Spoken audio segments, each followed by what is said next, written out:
Masayang buhay sa pangalan po ng ating Panginoon. Lagi po nating tatandaan, bawat umaga, hatid ay bagong pag-asa. Ayan. So, welcome back to Amazing God YouTube channel.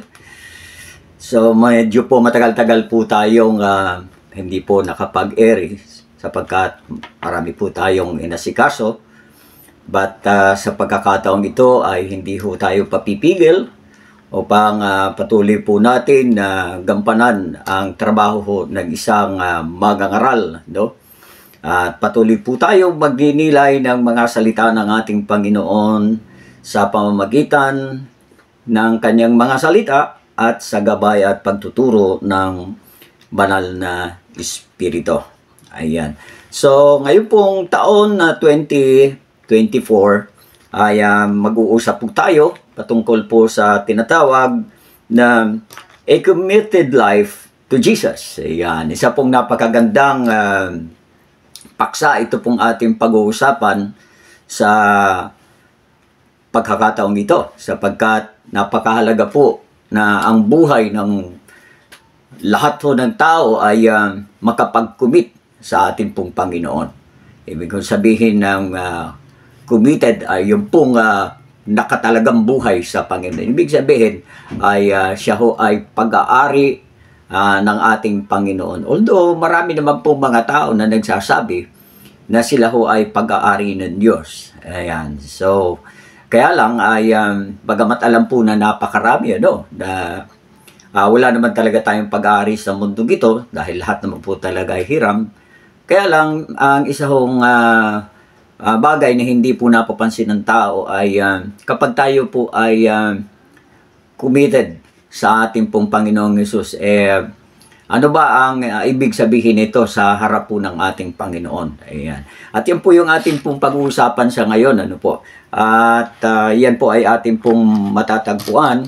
Ito pong ginamit ng ating Panginoon na isa sa mga halimbawa kung ano po ang ibig sabihin ho ng a committed life to Jesus. At hayaan po natin ito ibasahin natin dito po sa aklat po ng Lucas sa chapter 23 verse 32 hanggang 39 and 43. So lalaktaw-laktaw lang po tayo para hindi ho tayo makakonsume ng maraming oras.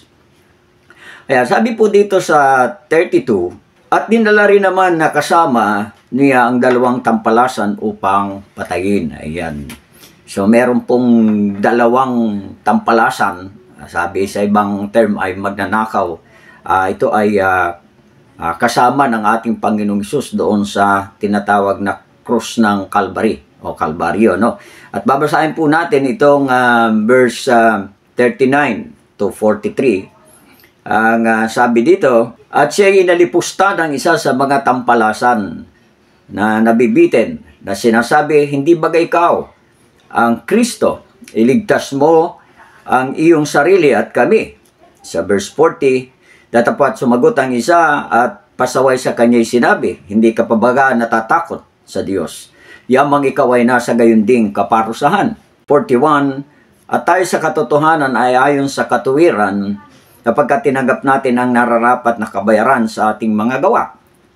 Datapat ang taong ito'y hindi gumagawa ng anumang masama. Sa 42, at sinabi ni Jesus, alalahanin mo ako pagdating mo sa iyong kaharian. And verse 43, at sinabi niya sa kanya, katotohanang sinasabi ko sa iyo, ngayon ay kakasamahin kita sa paraiso. Ayan, so pagpalain po ng ating Panginoon ang kanya pong mga salita. Ayan. So, dito po sa ating pong binasa, paano natin masasabi na ito pong isa sa mga tampalasan o kaya ay isa sa mga magnanakaw ay nagkaroon ng tinatawag na buhay na nakatalaga sa Panginoon or nagkaroon siya ng committed life, no, sa ating pong Panginoon. So ito po yung ginamit po ng ating Panginoong Hesus para ma-simplify po yung tinatawag na a committed life to Jesus sa Kanya ho. Paano ho ba natin makikita na ito pong nasa kanan ng ating Panginoong Hesus ay nakapag-commit ng buhay sa ating Panginoon. Paano po? Ano po yung mga pwede nating i-consider o kaya ano po yung makikita natin dito?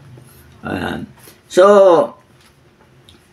unang-una, ito pong nasa kanan ng ating Panginoong Hesus kasi ito yung example natin na ipinakita ng ating Panginoon. Ito pong nasa kanan na ito ng ating Panginoong Hesus na salarin o kaya ay kriminal o sabihin natin na isang magnanakaw. Sabi nga dito ay tampalasan. Yan.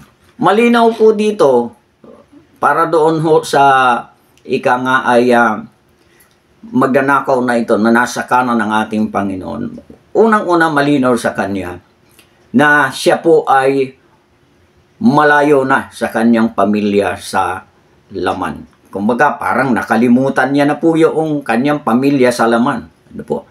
Kumbaga, ay natanggap niya na yon na talagang wala na po siyang pag-asa. No? Talagang totally tanggap niya na siya po ay mawalay sa kanyang pamilya. Hindi niya na ho naisip yung kanyang tatay, yung kanyang nanay, yung kanyang anak o asawa. Wala na din na po niya inaalaala. No? Yan. Mamaya maunawaan po natin kung bakit po hindi niya na naalaala. Pangalawa, yung pong patungkol po sa kanyang sarili. Ha? Hindi na rin po inisip nitong nasa kanan na ito ng ating Panginoon yung kanyang sarili.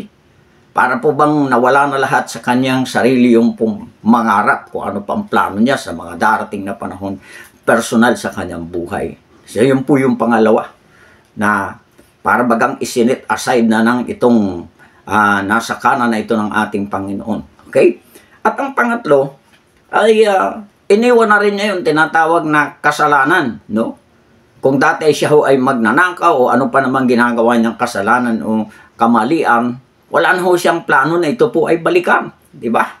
Napakaganda po. Ano? Ayan. So, kumbaga talagang totally accepted niya na sa kanyang sarili o tinanggap niya na wala na talaga siya sa mundo. Ayan. So at ang pang-apat ay nagkaroon na siya ng tatanggap niya din sa sarili na wala na siyang pakialam sa yaman ng mundo. Napansin niyo po ba yun? Okay? Napansin niyo po yun, no? Wala na siyang pakialam sa mundo, no? Hindi na siya nag-iisip na patungkol sa mga kayamanan ng mundong ito. Ayan. So, ang pinili na po ng isang tao na ika nga ay isang taong nag-commit ng kanyang buhay sa Panginoon. Isa lang po talaga ang kanyang pinili. No? At alam niyo po ba, ang pinili po ng tao na ito na nasa kanan ng ating Panginoong Hesus ay walang iba kundi ang atin pong Panginoong Hesukristo. Kaya po kung ang isang tao ay magkukumit ng kanyang buhay sa Panginoon, katulad din po nitong ika-nga na ito nasa kanan ng ating Panginoon, ay talagang magiging priority talaga sa buhay niya. Wala nang iba kundi ang ating Panginoon. So hindi niya na aalaala pa yung kanyang nanay, tatay, yung kanyang kung may asawa, kapatid o ano pa man. Wala na. Maging po yung kanyang sarili. Wala na. No? Yung katulad na diniscuss po natin sa kanina. Okay? So ano po ang meron itong ano na ito? Itong nasa kanan ng ating Panginoon. No? So, number one, meron po siyang pananampalataya sa ating Panginoon. Ha? Importante ho yung pananampalataya para magkapag-commit po tayo ng buhay sa Panginoon. Katulad ng ginawa po nitong nasa kanan na ito ng cross ng ating Panginoon. Pananampalataya. Okay? At hindi lamang ho pananampalataya, kundi pagtitiwala.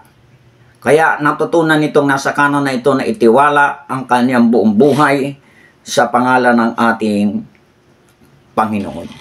At dahil po doon sa pananampalataya at pagtitiwala na nasa kanan na ito ng kasama ng ating Panginoong Hesus, no? Natutunan po niyang ika nga ay mapakong kasama ng ating Panginoon. No? So, ibig po sabihin, tanggap niya po yun sa sarili niya na siya ho ay napakong kasama ng ating Panginoon. Ano po ang ibig sabihin tanggap? Kasi po ito pong nasa kanan ng ating Panginoon, hindi po siya nagreklamo.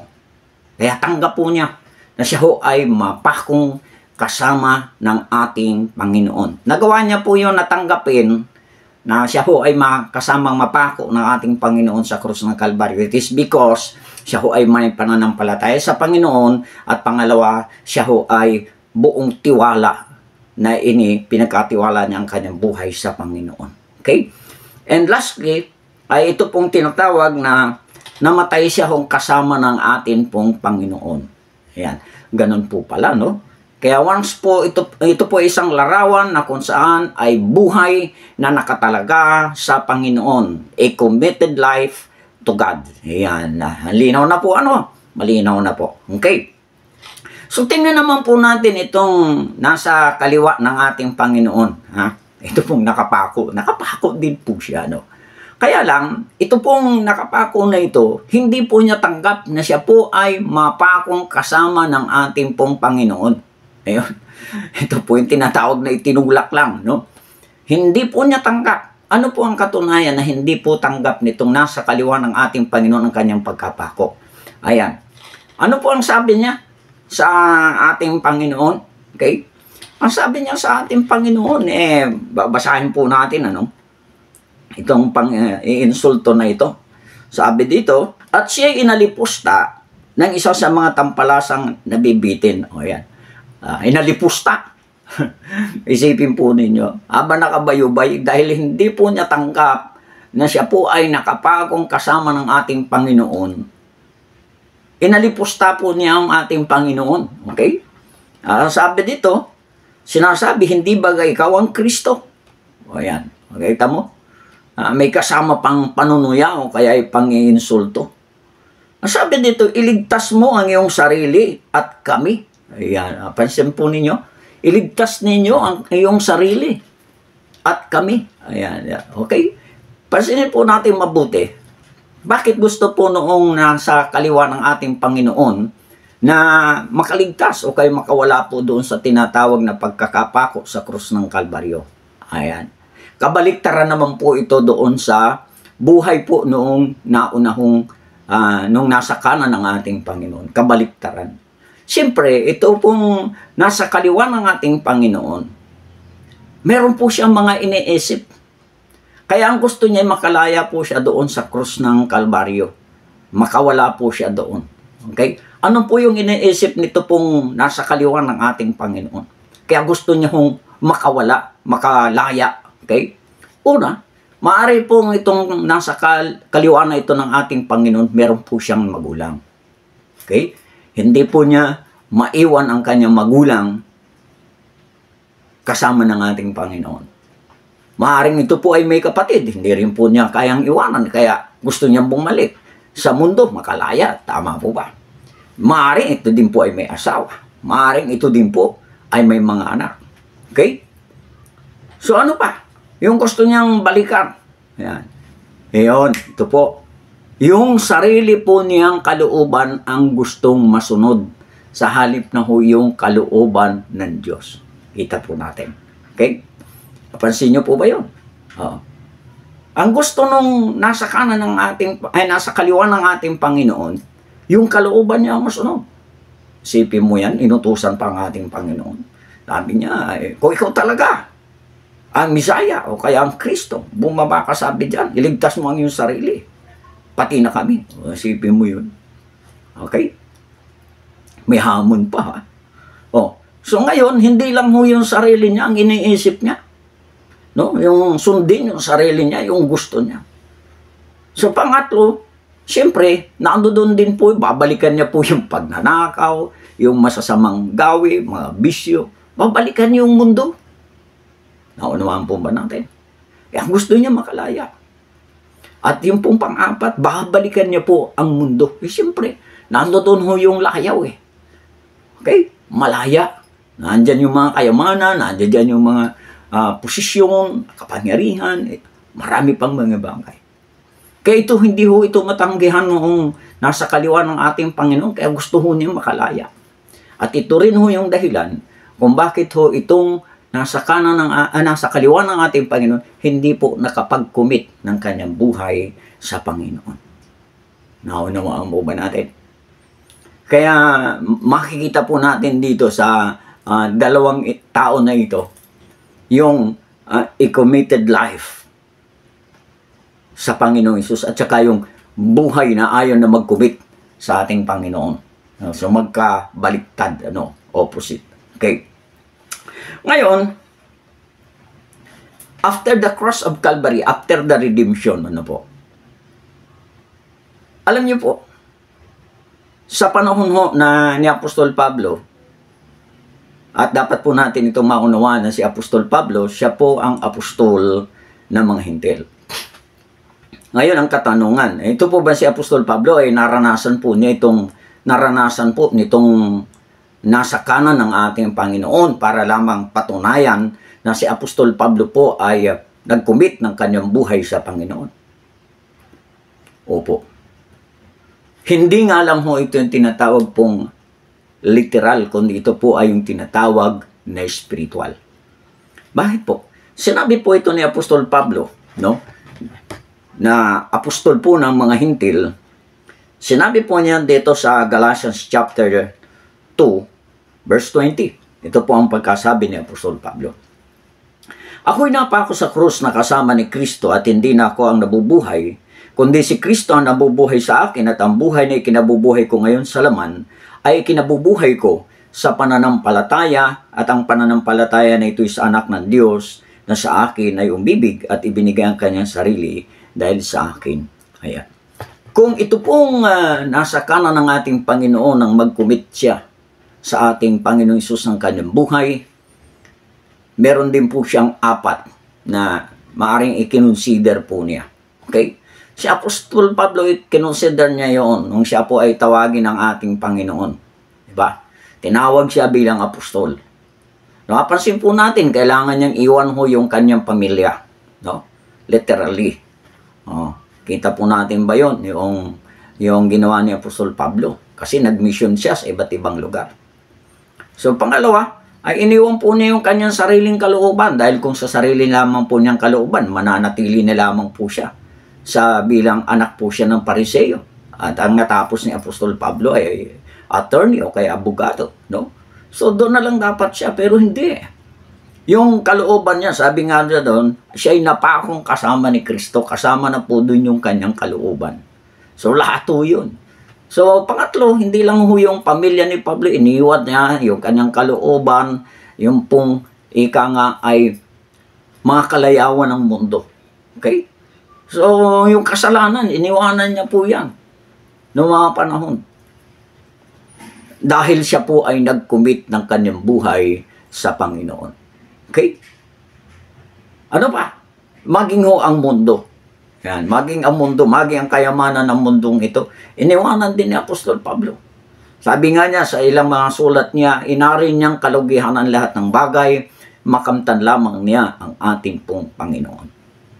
At ito po yung pinakamatindi, Sinabi ho ni Apostol Pablo sa Pilipos, sabi dito, atin pong babasahin, sinabi niya, ano sabi niya sa Philippians chapter 1, verse 21? Sapagkat sa ganang akin, ang mabuhay ay si Kristo at ang mamatay ay pakinabang. Napansin niyo po ba kung gaano po manindigan ang apostol ng mga Hintil? Sabi niya sa English, for me to live is Christ, and to die is gain. Ang mabuhay ay kay Kristo. Commitment po ang siya sabi doon. Siya ho, ang buhay niya ay nakakommit na siya, Panginoon. At alam niyo po ba, ang tangi lamang maaaring magpahiwalay sa pag-commit ng buhay ni Apostol Pablo sa Panginoon. Mula ho nung makasama, si Apostol Pablo, sa pamagitan ng pananampalataya na siya ho ay makipag-isa kay Kristo sa krus ng Kalbaryo. Ang sabi ng Apostol Pablo, makakapaghiwalay lamang, sabi diyan na ika nga, kung ako ay bawian na ng buhay. Kaya sabi niya, for me to live is Christ, and to die is gain. Ganyan ang isang tao na nag-commit ng buhay sa Panginoon hanggang kamatayan, hanggang sa huling hininga ng kanyang buhay. And lastly, ang taong nag-commit ng buhay sa Panginoon, siya ay isa ng tunay na bagong nilalang. Yan ho yung sinasabi ho ng 2 Corinthians chapter 5 verse 17, if anyone be in Christ, nag-commit ng buhay sa Panginoon, he is a new creation. all things are passed away, and behold, all things are become new. Kaya ang tunay pong tao na nag-commit ng kanyang buhay sa Panginoon, ang kanyang buhay ay nananatili bago at patuloy na nababago sa pangalan ng ating Panginoon. Hindi po yung nag-commit ka ng buhay ngayon, bukas wala na. Nag-commit ka ng buhay sa susunod, bukas wala na. Wala ganun. No? Ang commitment ho, katulad ng larawan ni Apostol Pablo, larawan ho nung nasa kanan ng ating Panginoon, kamatayan lang ho ang pwede ika nga ay pumutol ng ating commitment sa Panginoon dito sa lupa. Pero ang commitment natin sa Panginoon spiritual dapat ay pang walang hanggan. So wala po yung ipinagkaiba, no? Sa larawan ho ng isa mag-asawa sa pangalan ng ating Panginoon. Sabi nga, till death do us part. Pero hindi yan nagiging totoo. Bakit? Dahil ang tao ay namumuhay ayon sa kalooban ng tao. Hindi pa niya pinapatay yung sarili niyang kalooban, katulad po ng nasa kanan ng ating Panginoon, katulad po ni Apostol Pablo.